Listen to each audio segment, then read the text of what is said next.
दादा, एसपी गोगिन आया है।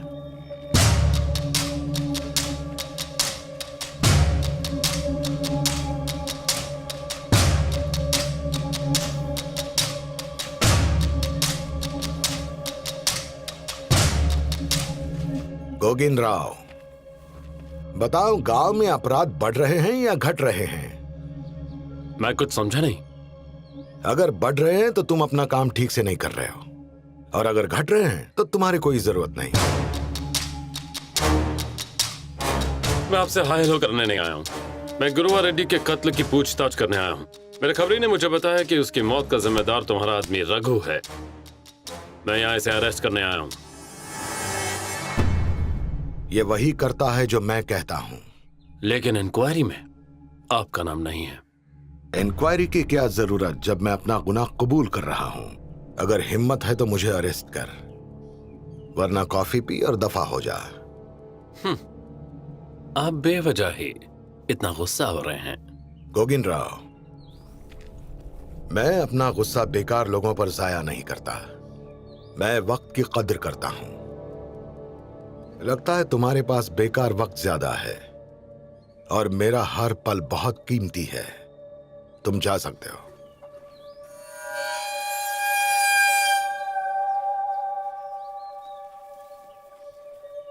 जल्दी मिलेंगे। कभी नहीं।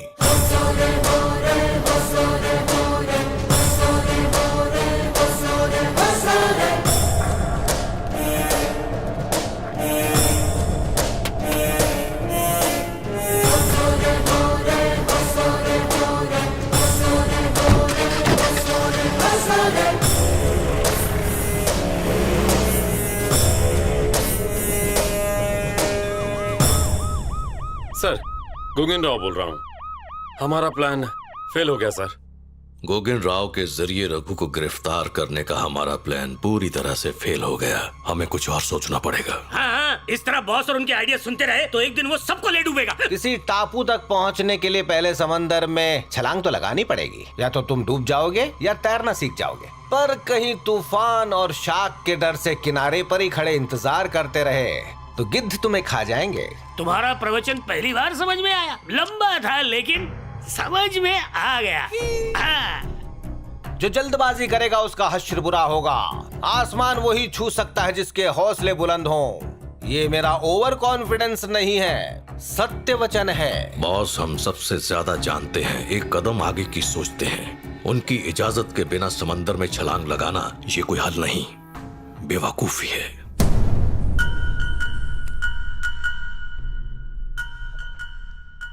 लोगों को लगता है बाबा गुंडे हैं, पर यह सच नहीं है। वो सच्चे और भले लोगों का साथ देते हैं तो लोगों को वो सख्त लगते हैं। बस यही है। उनका मानना है कि सही और गलत ना भगवान तय करते हैं और ना हमारा कानून। उसका फैसला आदमी के चरित्र और उसके इरादों से होता है। जो भी हो, मेरे बाबा ऐसे ही हैं। जो उन्हें सही लगता है वही करते हैं। जो लोग उन्हें समझते नहीं, उन्हें लगता है बाबा बुरे हैं।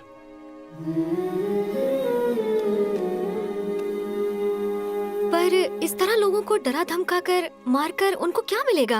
आग के बदले आग। इस तरह किसी भी समस्या का हल नहीं होता। दरअसल बाबा को भी यही लगता है। कहते हैं एक आंख के बदले एक आंख नहीं, एक आंख के बदले दो आंखें। मतलब?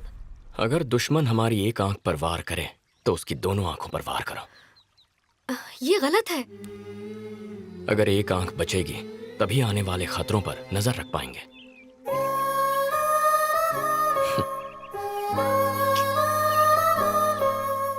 दादा,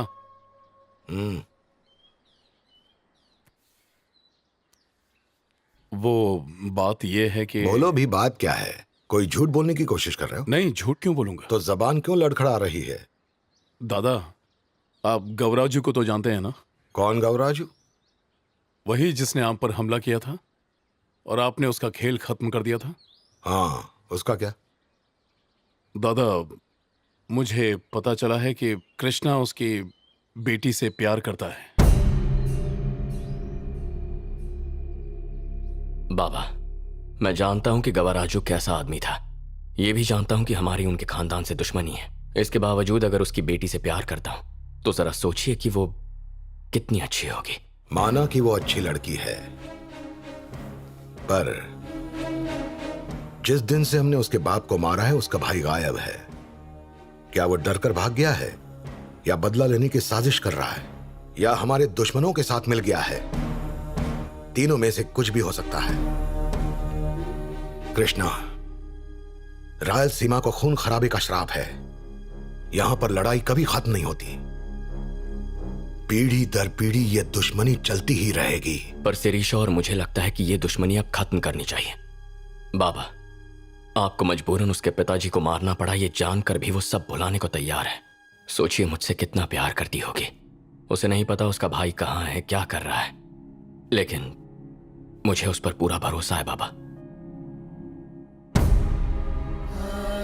बाबा याद है आप ही हमेशा कहा करते थे, नफरत अक्सर लोगों में दूरियां बढ़ाती है और सिर्फ प्यार उन्हें करीब लाता है।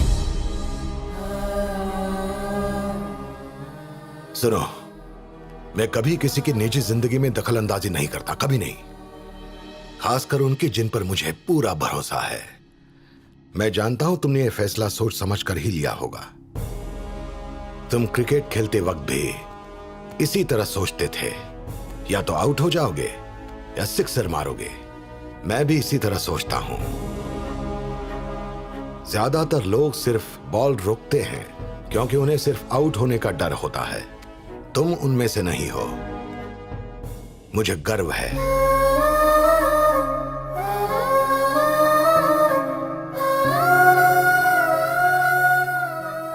मेरा शेर, all the best. Thank you बाबा। पितृदेवो भव, ये सिर्फ और सिर्फ कहने की बातें हैं। तेरे बाप ने तेरे लिए कुछ भी नहीं किया, बल्कि तू तो उसके लिए एक बोझ है। तो वो भला तेरा अच्छी तरह से लालन पालन कैसे करता? तेरा भविष्य तो अब हमेशा अंधेरे में ही रहने वाला है। इसलिए एक बात कहूं, अपने बेकार बाप के बारे में सोचकर अपना वक्त जाया मत कर। अरे तेरे बाप के लिए तो तेरा होना या ना होना बराबर ही है। मेरा मतलब समझ रहे हो ना?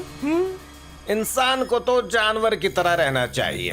जब उनका मन करता है खाते हैं, जब मन करता है सो जाते हैं। इंसान तो अपने नियमों के चक्रव्यूह में फंसा हुआ है, जिससे वो कभी निकल नहीं पाता, उसमें ही फंसा रहता है।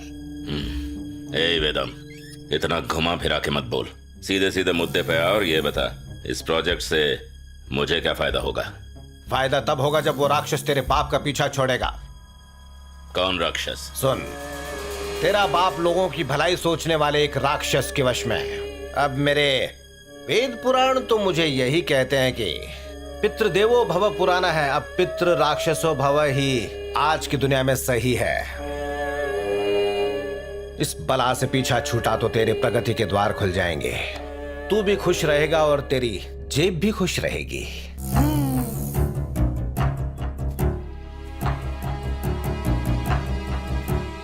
तुमने कहा था कोई जरूरी बात है, तो अब चुप क्यों? कृष्णा, हमने वादा किया था कि हम पुरानी बातें भूल जाएंगे, इसलिए मुझे समझ नहीं आ रहा है कि मैं तुमसे ये बात कैसे कहूं।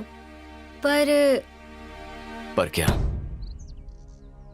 मैं अगर बताऊंगी तो तुम नाराज तो नहीं होगे? बात क्या है शिरीषा?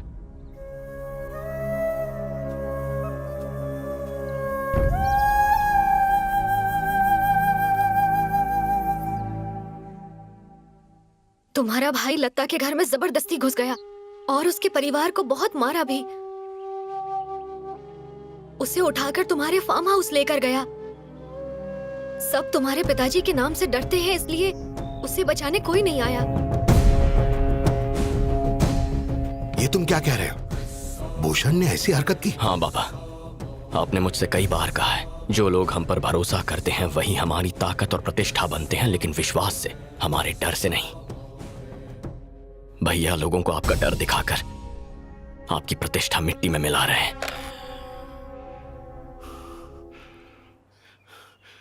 गजा, गाड़ी निकालो मेरी।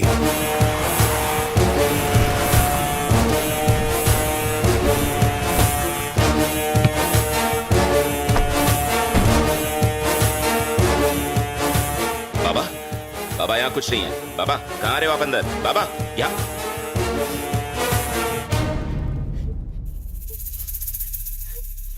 बेटी, जो भी हुआ मैं उसके लिए माफी चाहता हूं।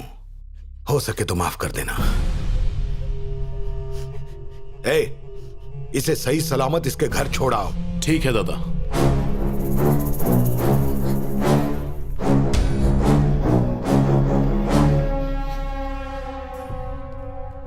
जब भी मुझे लगता है कि तू सुधर जाएगा तो और भी गिर जाता है। मुझे तेरी शक्ल से नफरत होने लगी है। घिन आती है तुझसे। बदतमीज, मक्कार। मैंने कितनी बार तुझे सुधरने का मौका दिया, लेकिन तेरी खोपड़ी में बात घुसती नहीं है। अपनी माँ की वजह से जिंदा है अब तक। समझा? मुझे खुद से नफरत होती है जब सोचता हूँ कि तू मेरा बेटा है। अब भी वक्त है, सुधर जा। तुझ जैसे शैतान को बाहर की दुनिया से दूर रखने में ही भलाई है। आज से तेरा इस फार्म हाउस से बाहर जाना बंद, और यही तेरी सजा है। नजर रखो। हाँ दादा।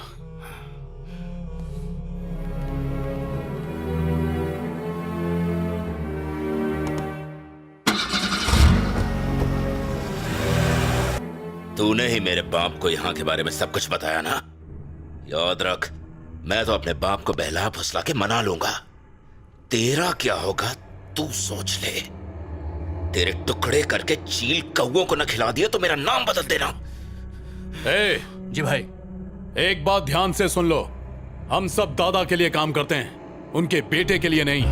हम सिर्फ उनका हुक्म मानेंगे और किसी का नहीं। समझ गए? हाँ भाई।